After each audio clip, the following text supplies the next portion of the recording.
So the Detroit Lions playing awesome right now, arguably the best team in the NFL.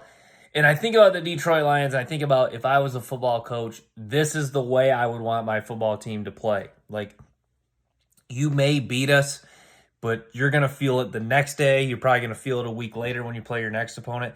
That's what people are joking about with the Lions. They're not just beating opponents that weekend, they're beating opponents essentially 2 weeks, because you look at the next week, the opponents are struggling to win games following the rough beating that they take against the Lions. And yeah, the Lions, I like what people have said. They don't want to beat you, they want to embarrass you. So yeah, this is if you're Dan Campbell, this is the ultimate as a coach, this is the ultimate goal of how you want a football team to play. Just like, even win or lose, just a team that just gets after you violently, and just like, even if they beat you, like, they're gonna make you pay for coming into their house. They're gonna make you pay for playing them. So yeah, Kirby Joseph, Brian Branch, just making nasty hits. It's funny, the guy on the ticket, Mike Valenti. I'm sure a lot of you guys, if you're Lions fans, Michigan fans, listen to him. That he was joking that Kirby Joseph has become a mean, mean man. That's what he said directly. It was funny, but yeah, the Lions playing high level football. It's crazy. Amon-Ra St. Brown just doesn't drop a pass. Jared Goff, when he's on, he's on.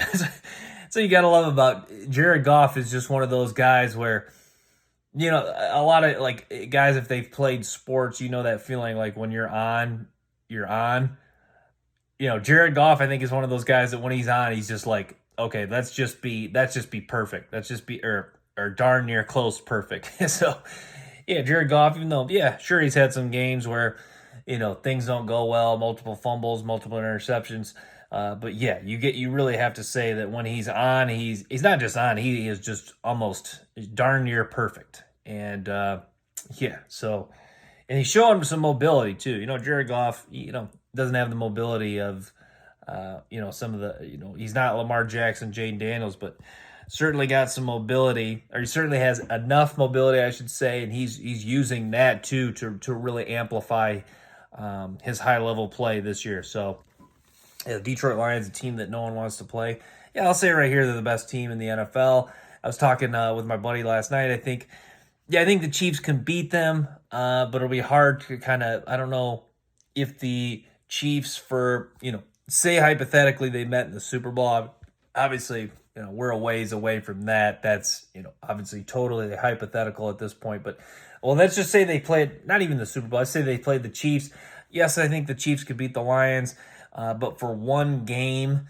But I guess we'll go back to, let's say hypothetically it is in the Super Bowl with for one game, all the chips are down, and they get the Lions' best shot, and it's a physical, hard-hitting game. I feel like that'd be tough. But could the Chiefs, I guess what I'm getting at is, could the Lions beat the Chiefs if the Lions are still physical, but the Lions kind of had an off day offensively, maybe a little bit of an off day defensively? On an off day, I think the Chiefs could beat the Lions, but it's hard. Like, when the Lions bring their physicality, bring the hitting, and they just have a really good day, and Goff is just Goff is on his game, and St. Brown's catching everything. Do I think anyone can beat the Lions? Probably not. But yeah, the Chiefs, I think there's some teams in the NFL, Chiefs, maybe the Bills, that on the Lions off day could beat them. But yeah, I do think the Lions are the best team in the NFL.